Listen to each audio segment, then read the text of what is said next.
I think we should talk about how to achieve a pull-up and a chin-up.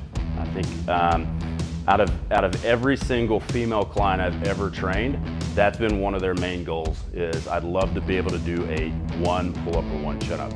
And there's a lot of different ways of doing this. We can do long eccentrics and then low those eccentrics, but what we find with a lot of the Gen Pop, they don't even have strength enough to do an eccentric, right? So one of the techniques that we'll use is we'll use more of like an unloaded hinge chin-up in something like a Smith machine or in a power rack, where we can alter where the bar is, and then the client can sit on the floor and pull themselves up in the same pattern, but with a lot less weight because a lot of their body weight's on the ground.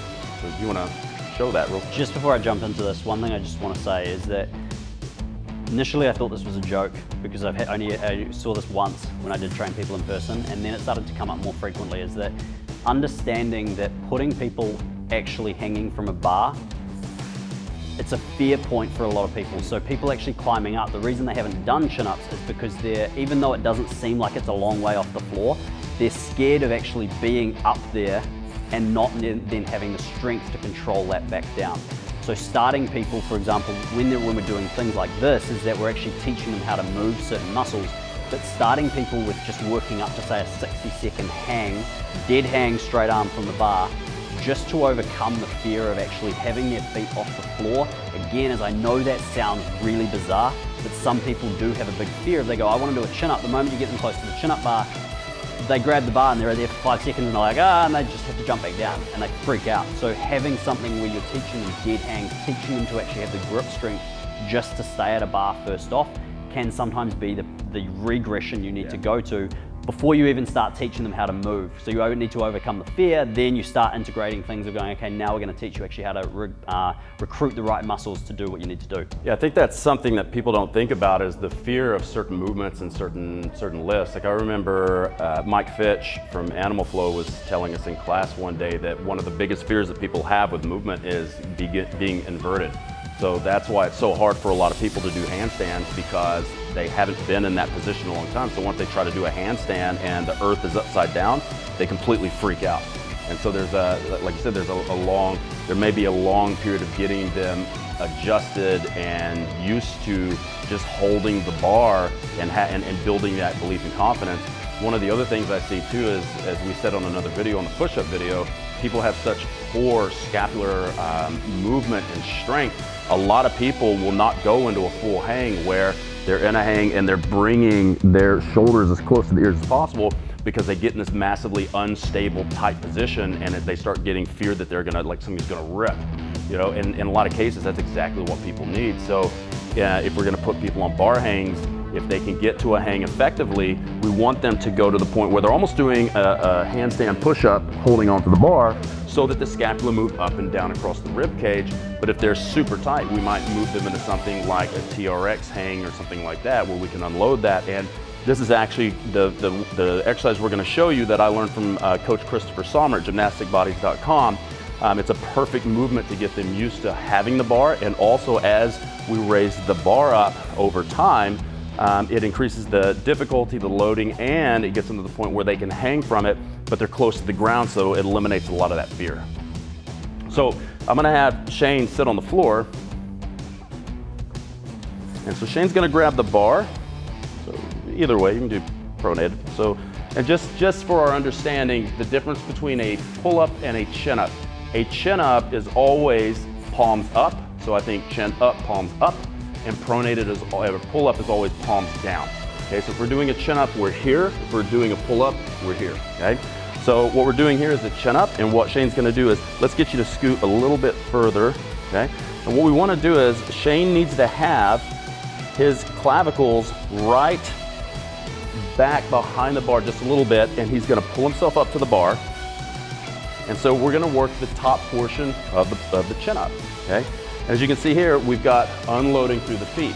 If we need to unload the feet even more, we can always put the feet on a box. And then we can also lose our audio gear while we're doing our chin-ups, which your client will probably not have, so that's okay. So now, in order to progress this, just like we did on the push-up video, how do I progress the push-up? I go from a level high to low. On this one, we would just raise the bar up a little bit, And now we can get into a longer range of motion while unloading part of the body, right? Let's pull that box out for a second and show how that looks. But it's important to remember that when you're doing a pull-up or a chin-up, the tips of the elbows should be straight down. So we're gonna pull straight up and we're gonna pull straight down. So eventually we get to an area where we can now move to a bar and reinforce the last little bit of this by having the body completely off the ground. How's that feel? Good. Is that... One thing to note as well is, like, for example, on the floor, Luke was saying raising the feet versus having the feet flat. And you'll notice a lot of people, for example, just that position, they immediately want to bend their knees. So like trying to keep the emphasis on hips staying stacked under the shoulders as you're pulling up, so that the feet, because when you're pulling up into that top position, that's actually quite demanding for a lot of people to try and make sure that their hips are not bending their knees, they're not sagging through the middle. So we're trying to emphasize again, we want to keep hips stacked underneath shoulders.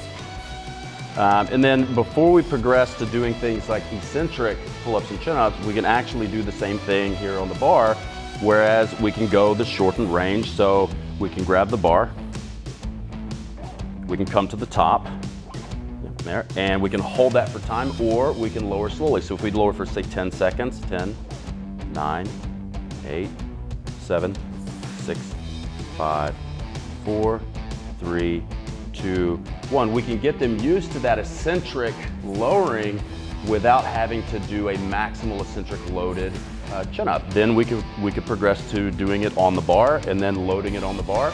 And we find that if you can do, typically do at least one 10 to 15 second eccentric with a little bit of load, it's quite easy to progress somebody to full range chin-ups and pull-ups. Personally, I like, if I'm going to be doing, this is something I got from Stefan Cazalt, is that I like pairing the way, I'm not sure where he got it from, but in terms of like doing eccentrics combined with something to then extend time under tension. The reason I like that is because for a lot of clients, especially on the Gen Pop side of things, doing one rep, they might be lucky if they can do one eccentric. So that's only 10 seconds if they can actually hold 10 seconds of time under tension. So if we think about, for example, doing a chin-up, we do one 10-second eccentric, we go over to something that's going to be like a lat pull-down. And similar to what Luke said before, is that we think about positions of advantage. Most people are going to struggle in a pronated position to start with, so we want to use the supinated position where they're going to be stronger, or a neutral grip close in, which is going to be even more advantageous for them. Then we go over to a lat pull-down, and we can now extend that by giving them a number of reps, whether that's 6 to 8, 8 to 10 with a nice controlled eccentric. Now we're actually teaching them that same movement mechanic they just had, especially up at the bar, but now they're emphasizing overloading those muscles in a more stable environment.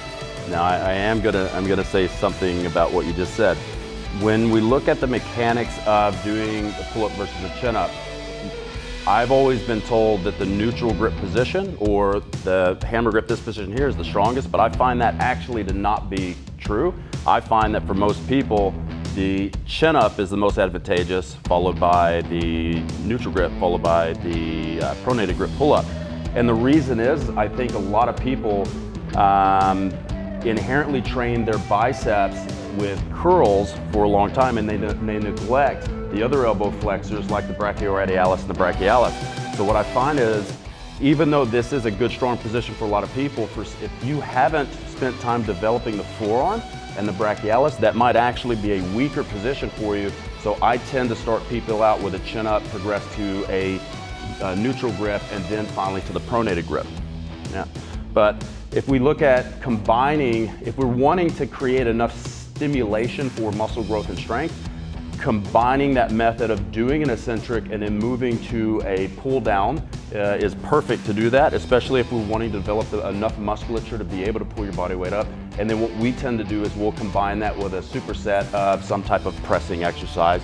Typically, we like to keep patterns all the same. So if we're doing a lot of vertical pulling down, then we'll combine that with a vertical push, like a dumbbell press or a military press. And don't overlook your assisted machines as well. So you've got, a lot of gyms do have assisted chin-ups or assisted dip stations.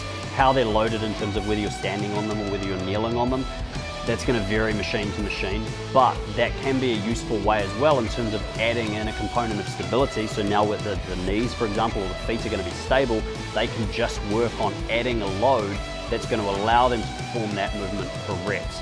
But we do need to make sure that load is challenging enough. A lot of the time I see people in the gym, they pull themselves up, they can almost take their hands off and just stand there, and there's enough actual load that the load is now throwing them up rather than them having to actually emphasize what they're training.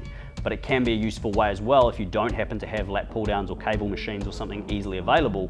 You could do an eccentric chin up, whether that's on here or from a hanging position.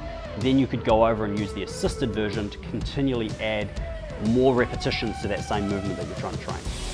I think also doing what I've always called fat boy pull-ups, which is using bands, can be useful as well. Especially if the goal is hypertrophy, you'll hear people poo-poo using bands assisted pull-ups because it alters the strength curve. However, depending on the goal, maybe your goal isn't to be able to do really heavy chin-ups, and maybe it's just to develop hypertrophy, so you just need time under tension. So it's a very valid way of doing it by anchoring a band to the bar and using that to take some of your body weight off, especially if you don't have the strength endurance to do multiple reps. And I think that's where you and I differ on this sense, in the sense of like bands, I completely agree with if you know how to do the movement. If you don't know how to do the movement, this is where my thought process is that bands are not ideal for beginners, in the sense of you're overloading the part. Most people, for example, when they're hanging and they can pull here where the band is initially helping them. They struggle once they get past halfway to the top. The band's no longer helping them. So you're essentially helping them in the position where they're already able to complete the movement. Now there's nothing actually able to assist them. So whether you wanted to break that down and you did, for example, eccentrics from the top half, and then you're able to use the band to or to add more reps to that once you've actually done it. So for example, you may do a couple of eccentric full control reps, then you step into the band, now you perform reps with some assistance. I think that brings up a good point too of, like we've talked about on other videos, of compartmentalizing, like really dissecting where you're weak in a movement. If you're weak at the top versus where you're weak at the bottom, what I find is with people weak at the top, it is a lot of elbow flexion issues and a lot of elbow extension issues. And I find that when people are weak in the bottom, it's a lot of the other muscles that cause upward and downward rotation, like we've talked about in other videos, of making sure that you're taking care of your rhomboids, your lower traps, your upper traps, your serratus, all the little muscles that you need to actually rotate the scapula. Because a lot of people can get into that first initial couple of inches and then they kind of lose it. Or some people will be able to get through the first half, but they can't finish off the exercise. So if they can't finish off the exercise, we might think about more elbow flexion type of work. And if we think about not being able to get out of the hole, which we find with a lot of gym talk, we start thinking about more T-spine exercises and more scapular exercises like power raises, lower trap raises, and even doing things like working the posterior delts.